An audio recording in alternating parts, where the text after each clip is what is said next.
Bueno, ante todo, muchísimas gracias por la oportunidad de estar aquí con ustedes. La mesa nuestra es la mesa de energía y el petróleo es la columna vertebral de toda la economía venezolana. Ayer cumplimos 108 años de explotación petrolera con el reventón del Sumaque 1 y hoy nos están acompañando 4 compañeros con los cuales hemos estado compartiendo lucha gremial y tratando de regularizar y de apoyar la rehabilitación económica y energética venezolana. El día de hoy vamos a tratar de visualizar cuál es el rol de Venezuela dentro de la disrupción energética global, particularmente yendo a los detalles qué podemos hacer por cada uno de los estados y por el país. Señores, por favor.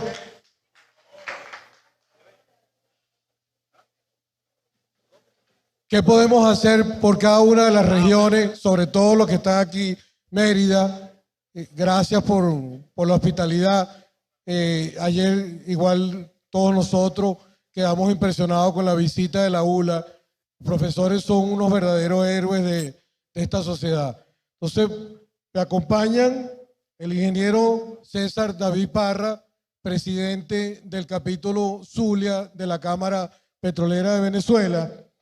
El doctor Juan Carlos Andrade, asesor legal de la Cámara Petrolera de Venezuela y presidente de Araya Energy. El ingeniero Enrique Novoa, primer vicepresidente de la Cámara Petrolera de Venezuela. El doctor Miguel Rivero, compañero gremial, presidente de la Asociación Venezolana de Procesadores de Gas.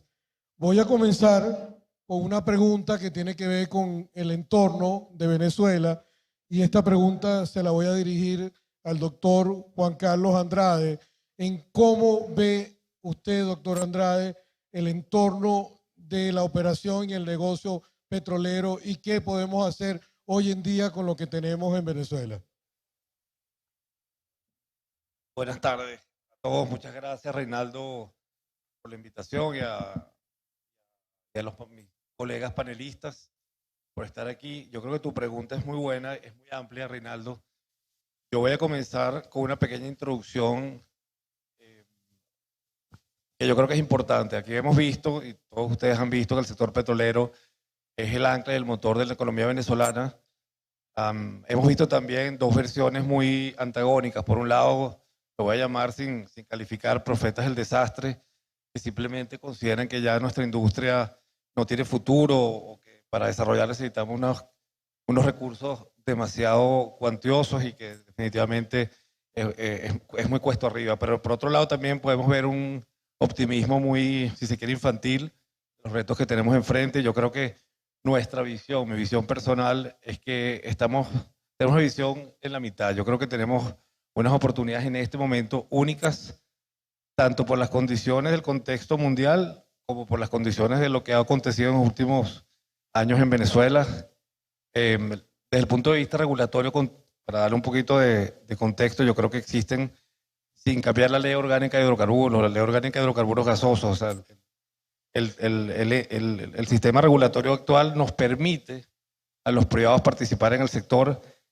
Creo que se han dado pasos importantes, positivos hacia un cambio, si se quiere, de protagonismo del sector privado a través de unos nuevos modelos contractuales que se están negociando en este momento.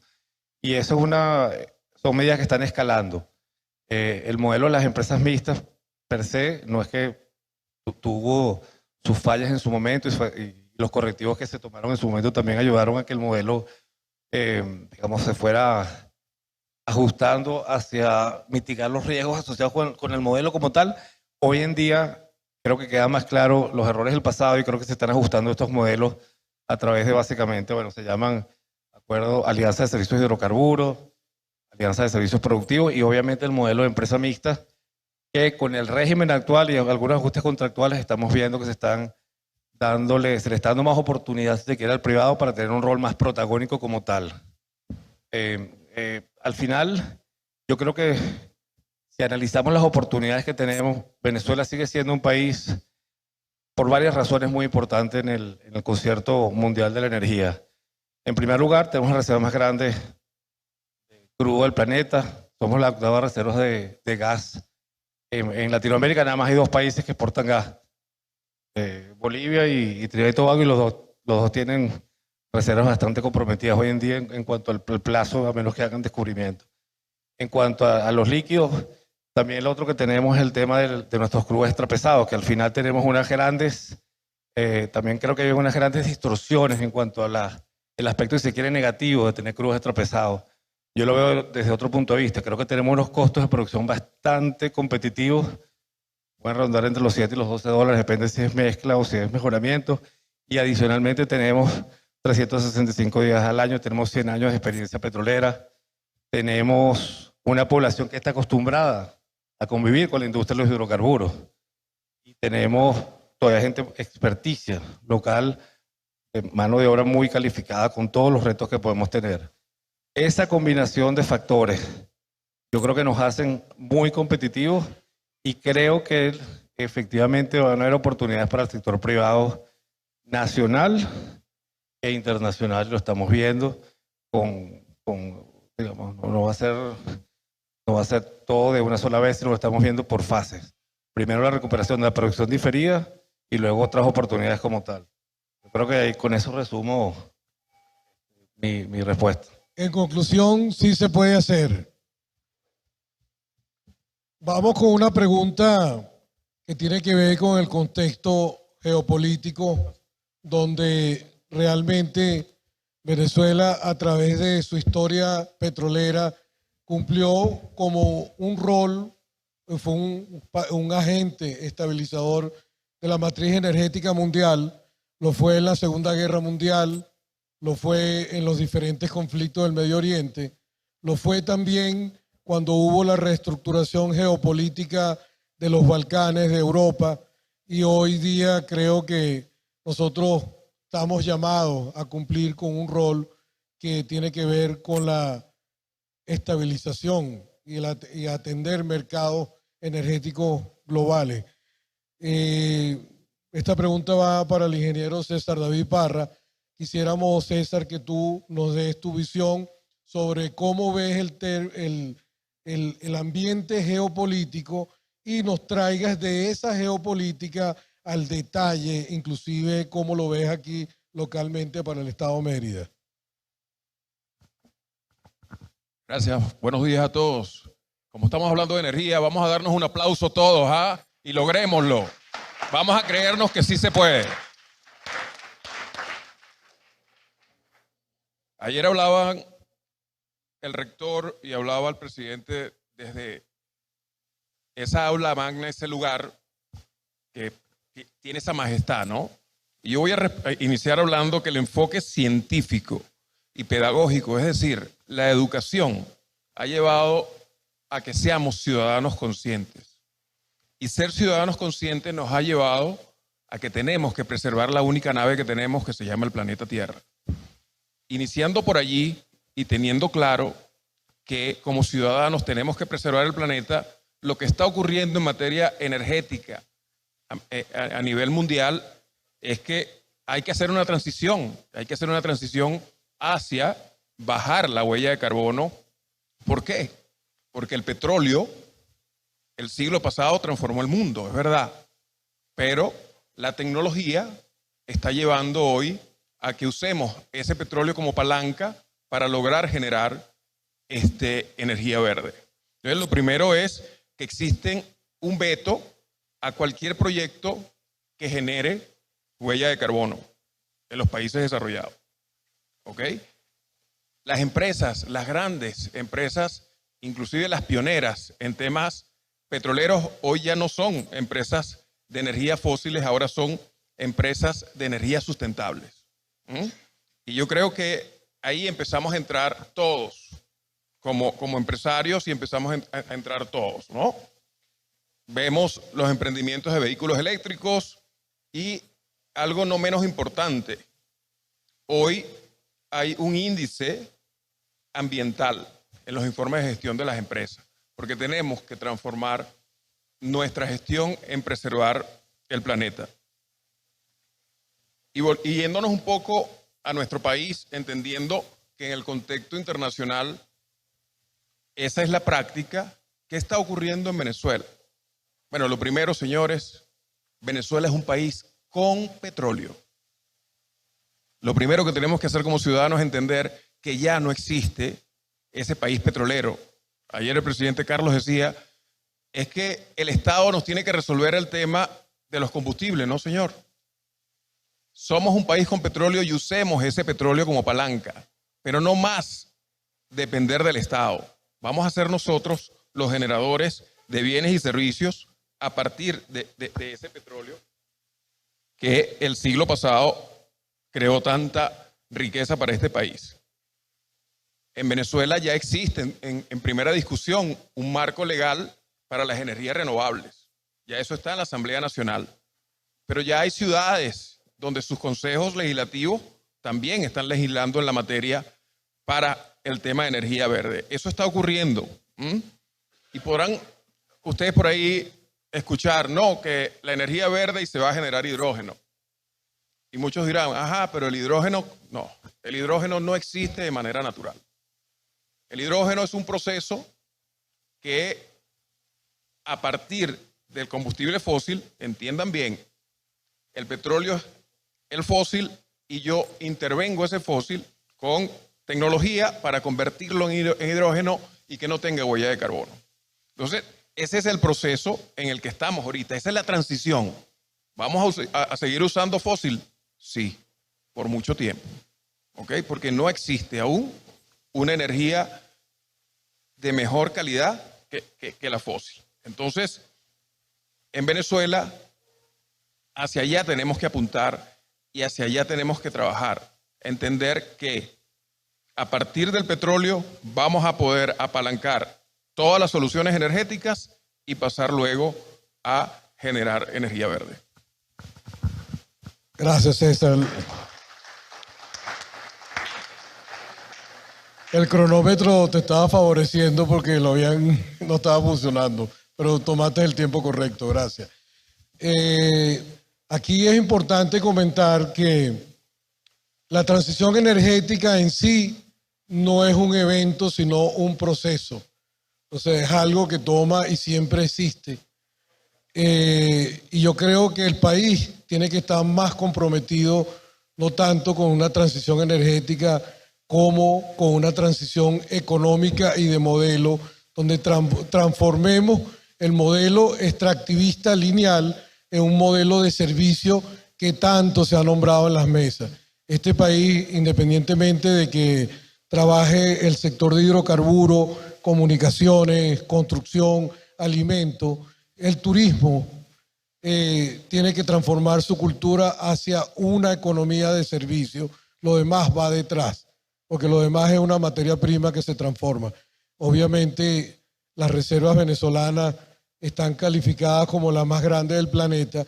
Hay diferentes discusiones sobre este tema, pero la verdad es que Venezuela tiene petróleo y sabemos de petróleo. Hay que aprovecharlo. Voy con una tercera pregunta. Esta va dirigida al doctor Miguel Rivero de la ABPG y tiene que ver un poco con lo que menciona el ingeniero Parra sobre energía verde y cómo juega el gas un rol dentro de esa matriz y qué oportunidades se abren. Esto es muy importante. ¿Qué oportunidades se abren ahora que está clasificado el gas, que siendo un hidrocarburo, una energía fósil, como energía verde? Muchas gracias, Reinaldo. ¿Me están escuchando? Sí, yo no los oigo mucho, más alto. ¿Me escuchan? Listo. Primero agradecerle a Fedecámara. Es mi primera vez que asisto a un evento con Fedecámara. Para mí es un honor. Para la Asociación Venezolana de Procesadores de Gas es un placer compartir con ustedes y con estos distinguidos colegas de la Cámara Petrolera y con Juan Carlos Andrade, amigo de toda la vida. Especialmente debo agradecer a Carlos Fernández y a Adán Celis. A ambos los conozco desde que soy un bebecito, hace ya muchísimos años. Y en lo personal me enorgullece tenerlos encabezando esta Asamblea Anual de Fedecámara. Inicialmente yo tenía la idea de que íbamos a hacer una presentación, dado que es un conversatorio. Simplemente les hago saber que aquellos que quieran profundizar en el tema gasífero pueden libremente contactarme o para que yo les pueda suministrar el material que requieran a tales efectos. Las oportunidades en el sector gasífero son fantásticas. Como dijo Reinaldo, es una materia prima muy noble y que contribuye de manera primordial para lo que es el desarrollo de la industria nacional del país. Como estoy en un foro privado, como estoy en un foro con empresarios privados, debo decirles que ustedes tienen un rol protagónico en los siguientes años. La ABPG ha, de alguna manera, planteado que en un horizonte de 7 años podemos aumentar la oferta de gas natural para 3 sectores fundamentales. Para el sector siderúrgico, para el sector eléctrico y para el sector petroquímico. Y no quiero darles números para no molestarlos y porque entiendo que es la hora del burro, la hora del almuerzo y todos deben estar con algún grado de inquietud por el hambre que puedan presentar. Por lo tanto, lo más importante es que Venezuela, en este momento histórico, ¿dónde se ubica desde el punto de vista de la industria gasífera? ¿Y con qué contamos? Contamos con altas reservas de gas natural que no las vamos a poder monetizar, porque son increíbles, igual como la parte de los hidrocarburos líquidos. El segundo tema, tenemos un extraordinario posicionamiento geográfico que todos conocemos. El tercer tema, tenemos una infraestructura vigente, existente, obsoleta en algún grado y por ello que el sector privado debe jugar. Y en cuarto lugar, lo más importante con lo cual contamos, gran talento humano. Tenemos más de 100 años de historia de industria petrolera y de 40 o 50 años de industria gasífera. Por lo tanto, yo debo transmitir el siguiente mensaje que creo que es para mí lo más relevante. 3 elementos se necesitan clásicamente. Capital humano, lo tenemos. Tenemos reserva, materia prima. ¿Y qué necesitamos? Financiamiento. ¿Qué se necesita para elevar la producción actual de gas natural, para duplicarla en un horizonte de 100 años? En lo que se trata de materia de gas natural no asociado, estamos hablando de un aporte cercano a 18.000 millones de dólares. En un horizonte de 7 años. Eso es importante tenerlo en la mente. Fondos privados y sector privado deben estar preparados cuando se presenten todas estas oportunidades.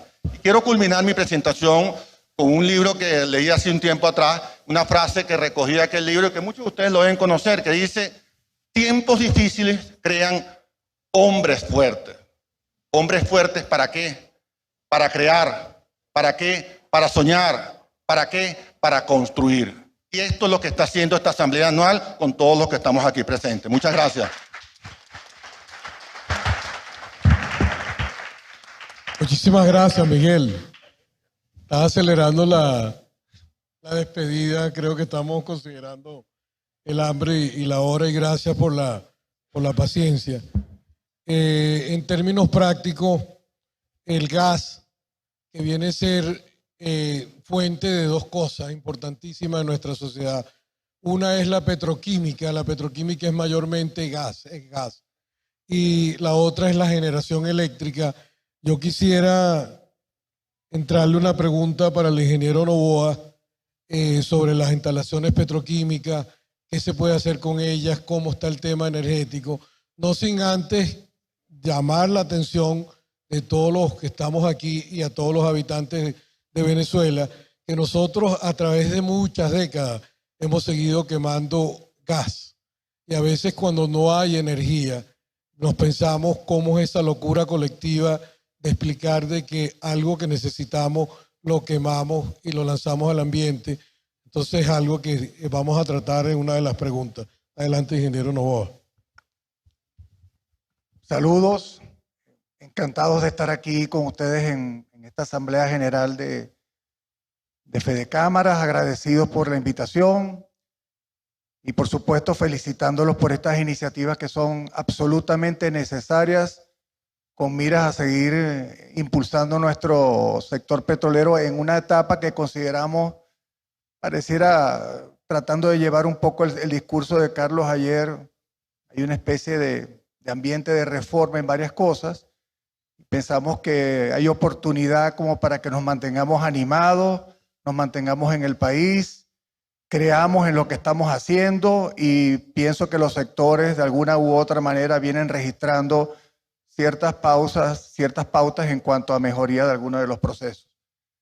Quisiera, con el tema del gas, habida cuenta de lo que ya se comentó aquí referente al carácter verde o al carácter de energía verde para efectos de, dentro de la línea de hidrocarburos, poder generar, impulsar desarrollo sin caer en mayores sanciones o mayores vetos con respecto al tema energético, pensamos que tenemos una excelente reserva en gas, no solamente en el gas asociado que viene mezclado con el petróleo, perdón, y el gas que se consigue el libre, que básicamente está compuesto por metano.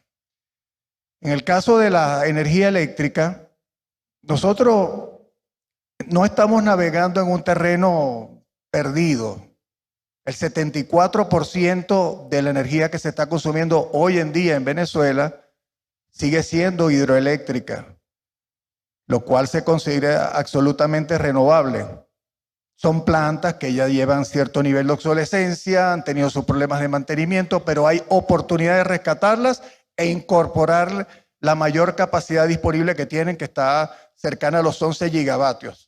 Actualmente están en un 70% de su capacidad, abasteciendo el 74% de la demanda en Venezuela. Así, por supuesto, el resto de la atención al sistema eléctrico lo da la planta, el grupo de plantas térmicas que están regadas a lo largo y ancho del país, muchas de ellas con algunos también inconvenientes de obsolescencia y mantenimiento, y entendemos que en la sumatoria de todas esas plantas estamos más o menos como en un 40% de la capacidad que pudiéramos obtener de ellas. Varias de esas plantas han estado alimentadas en un momento dado por diésel.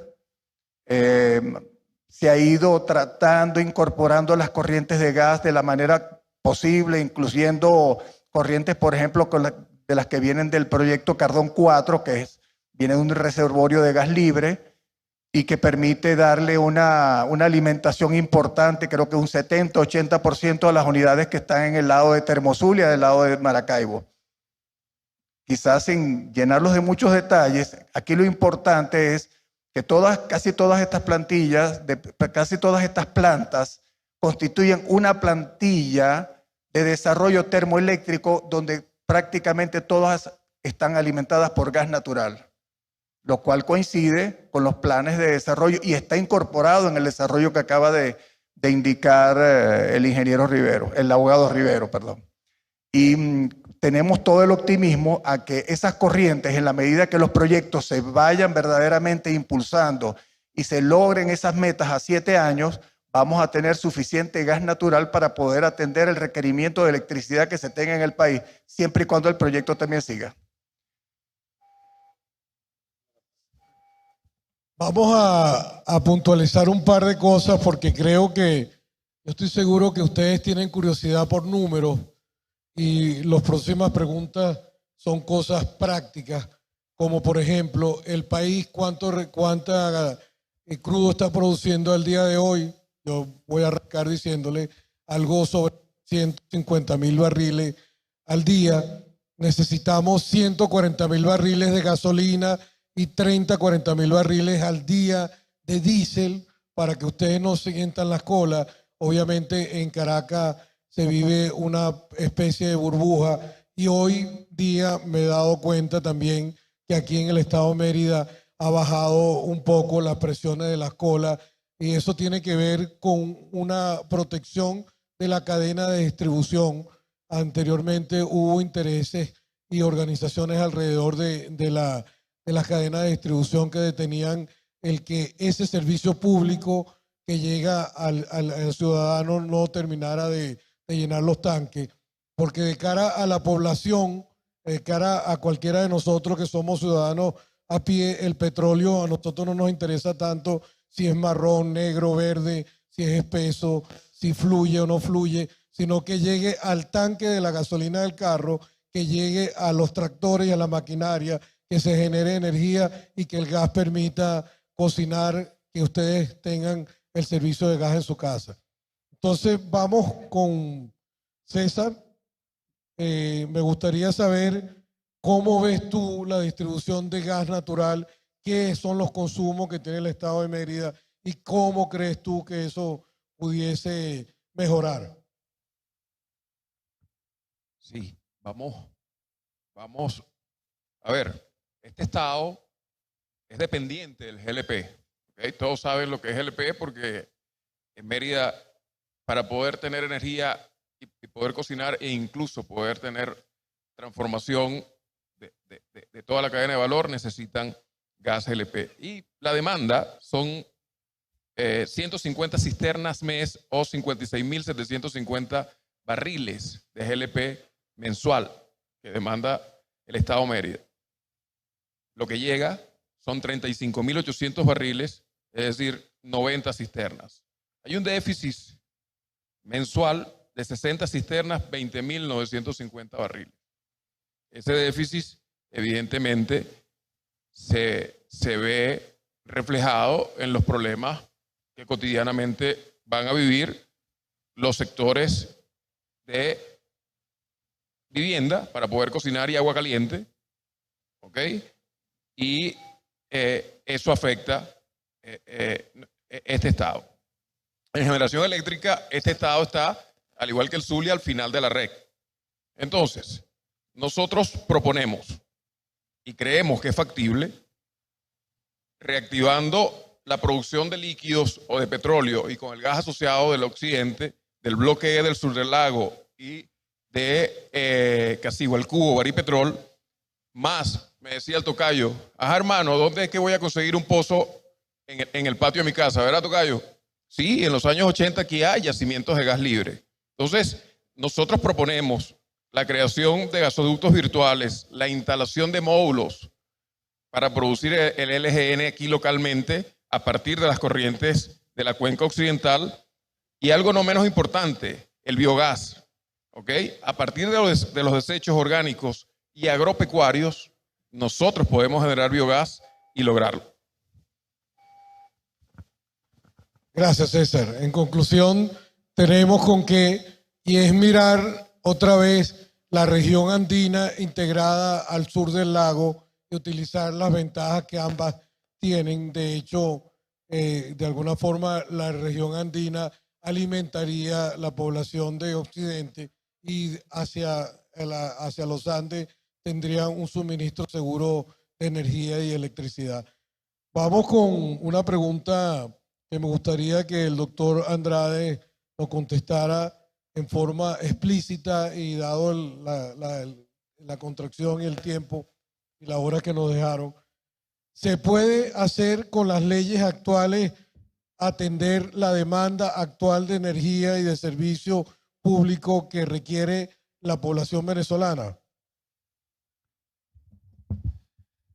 Bueno, no es que no es un tema necesariamente regulatorio, porque es un tema precisamente, como estaba comentando mis colegas anteriormente, se trata de la posibilidad de traer a la red esa energía, porque el marco regulatorio lo permite, es un tema de efectivamente de poder realizar las inversiones necesarias para que estamos quemando gas al ambiente que tiene dos efectos. Primero, el gasto como tal en dinero que no estás monetizando esas corrientes y después el tema ambiental. Y yo quiero terminar, yo creo que tu pregunta tiene un tema que tiene que ver con lo que decía Miguel, el tema del financiamiento, que es fundamental, porque necesitas recursos. Nuestra industria es muy intensa de capital y el capital va a venir a Venezuela. Yo creo que definitivamente es un tema de tiempo. Ya han habido acercamientos, pero nosotros tenemos también que tener en consideración una cosa muy importante, la deuda que tenemos, tanto la de PDVSA como la externa. Tenemos más de 150 billones de dólares de deuda externa. El único recurso que te puede pagar esa deuda es el sector petrolero y energético, es el único. No somos Grecia, no somos Argentina, lo podemos pagar. Venezuela puede pagar y puede conseguir recursos para el financiamiento de proyectos en infraestructura, en desarrollo de nuestros recursos energéticos. De hecho, para que tengan una idea, de 2014 a 2017, en 4 años, produciendo menos de 2 millones de barriles y con un promedio de $40, pagamos casi 77 billones de dólares en deuda. 77 billones, más de 20 billones, casi cada año en deuda, a $40. Hemos hecho las matemáticas y podemos pagar lo que tenemos y podemos conseguir capitales competitivos. Para mí, yo con esto concluyo, yo creo que no hay, el futuro no está en el petróleo, pero no hay futuro sin petróleo. Qué bueno. Qué buena tu comentario y cómo lo desarrollaste, Juan Carlos. Es muy importante que también nosotros como gente y gremios que impactamos los hacedores de política pública, hagamos también ver a todos los ciudadanos de que la deuda venezolana, que es inmensa, solamente tiene un recurso como pagarse, y es petróleo, principalmente. Sin eso el país no se puede poner al día. Gracias por esa aclaratoria. Miguel, ¿qué crees tú que hace falta para que el gas pase a tomar el rol que merece dentro de la economía y dentro de la matriz energética, no solamente de Venezuela, sino lo que nosotros somos, una potencia energética? Excelente pregunta. Lo primero es tener conciencia de que, si bien es cierto que el gas y los hidrocarburos líquidos vienen del mismo subsuelo, cuando están arriba ya se conducen y se comportan como materias totalmente distintas. Eso lo digo porque tiene que haber una conciencia del hacedor de políticas públicas de que el gas no puede ni debe apalancarse de los líquidos. El gas debe trabajar por su esfuerzo propio y monetizar sus propias capacidades conforme a su propia comercialización. Eso es una primera tarea que tenemos que trabajar, no solamente a nivel de los hacedores de políticas públicas, sino todos aquellos que estamos interesados en que la industria se desarrolle. En segundo lugar, debemos fortalecer a PDVSA Gas. PDVSA Gas es una filial dependiente de Petróleos de Venezuela y depende mucho de los ingresos que producen los líquidos. Esos son diagnósticos pragmáticos y muy bien sustanciados que nosotros tenemos y hemos elaborado a nivel de nuestros diferentes estudios, a nivel de la BPG, que ustedes pueden acceder y ubicar en las páginas web de nuestra asociación. En tercer lugar, debemos establecer un modelo de negocio gas, no gas líquido. ¿Qué quiere decir?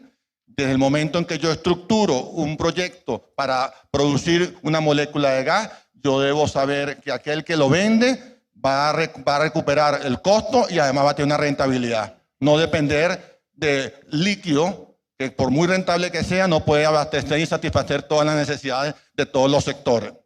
Entonces, yo diría que esos son los 4 o 5 elementos, Reinaldo, que debemos trabajar, que debemos fortalecer, y nosotros como gremio, y creo que Fedecámara puede jugar un rol muy importante, debemos, ante nuestro interlocutor, que es el Estado venezolano, y en este caso el Ministerio de Industria y Petróleo, específicamente el área de gas natural, creo que ha venido adquiriendo conciencia. Y aquí vienen unas cosas importantes para poder trabajar la monetización y poder aumentar la producción.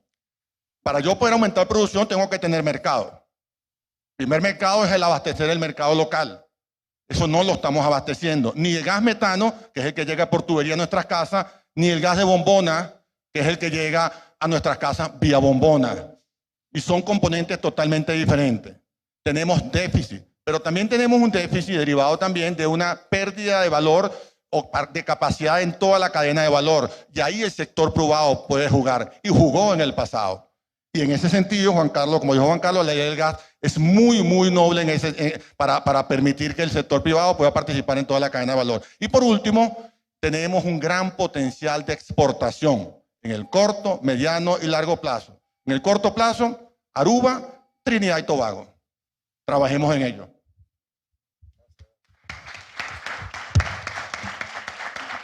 Muchas gracias, Miguel. Definitivamente sí podemos y hay que hacer.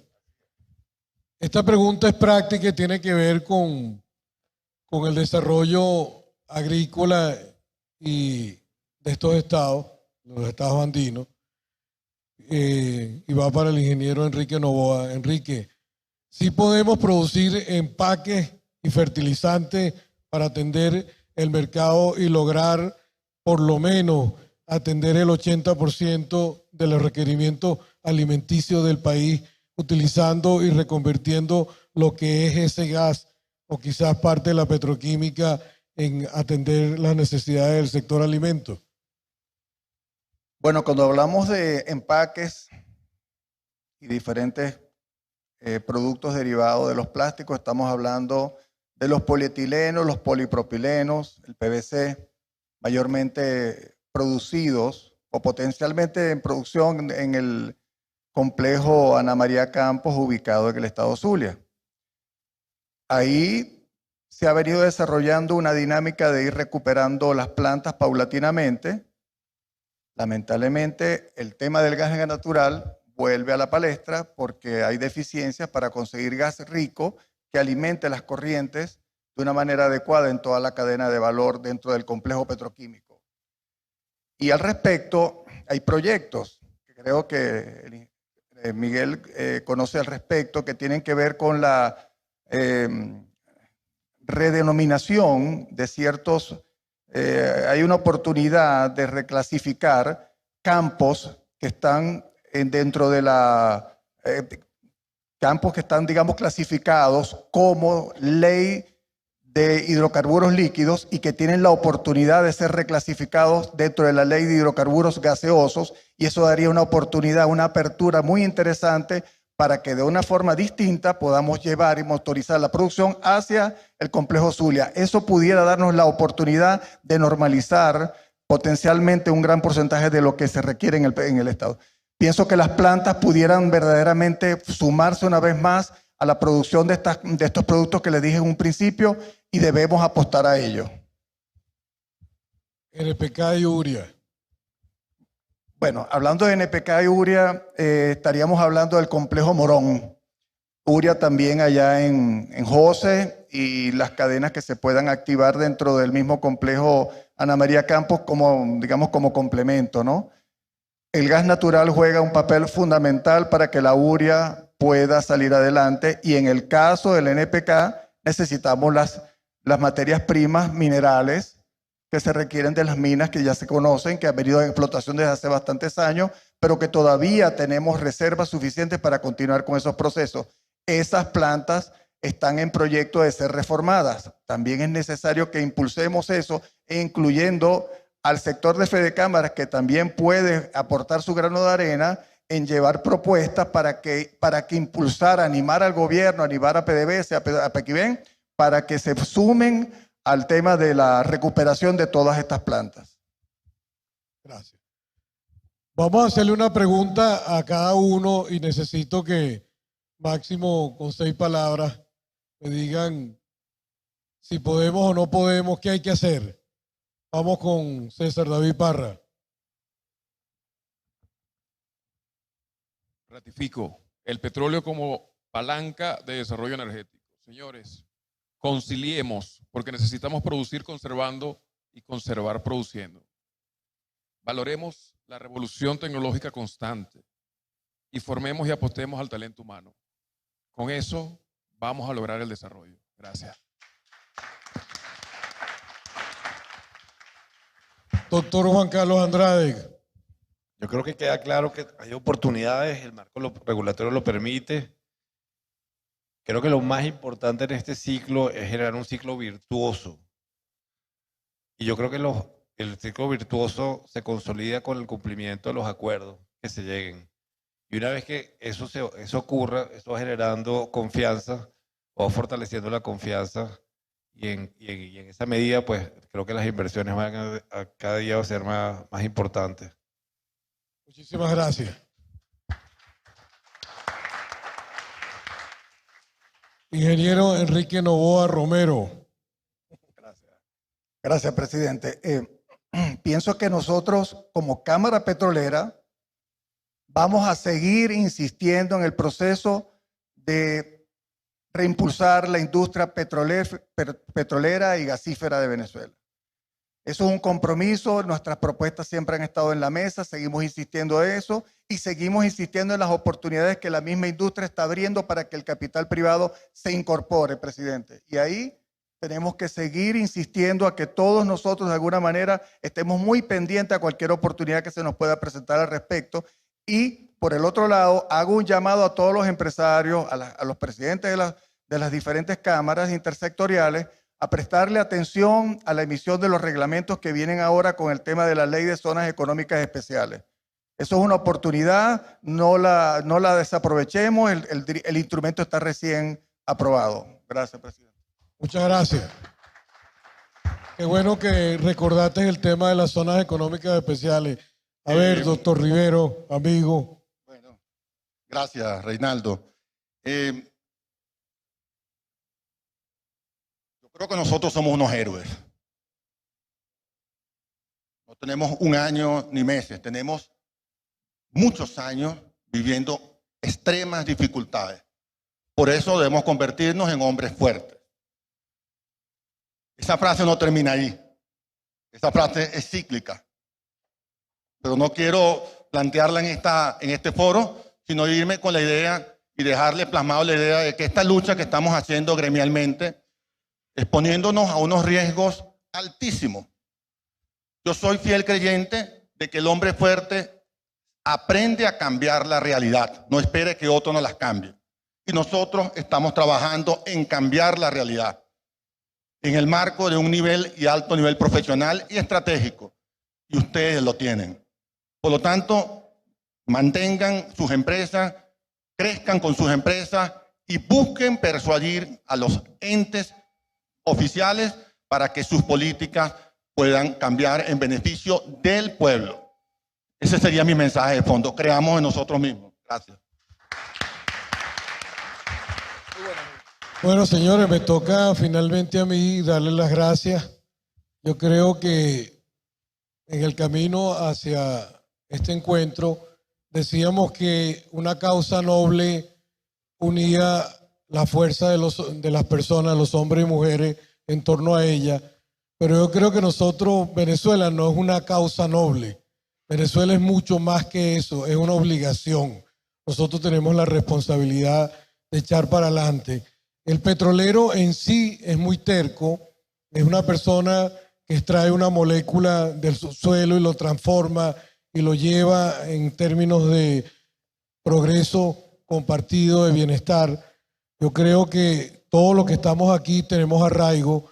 Yo quiero agradecerles a ustedes por su tiempo. Nosotros queremos agradecerles por su tiempo. Nuestros gremios y nuestras iniciativas y nuestras empresas siempre van a apostar a quedarse, a mantener nuestro arraigo, a cumplir con nuestra responsabilidad, no solamente social, sino ecológica y al generar beneficio y progreso para todos los venezolanos.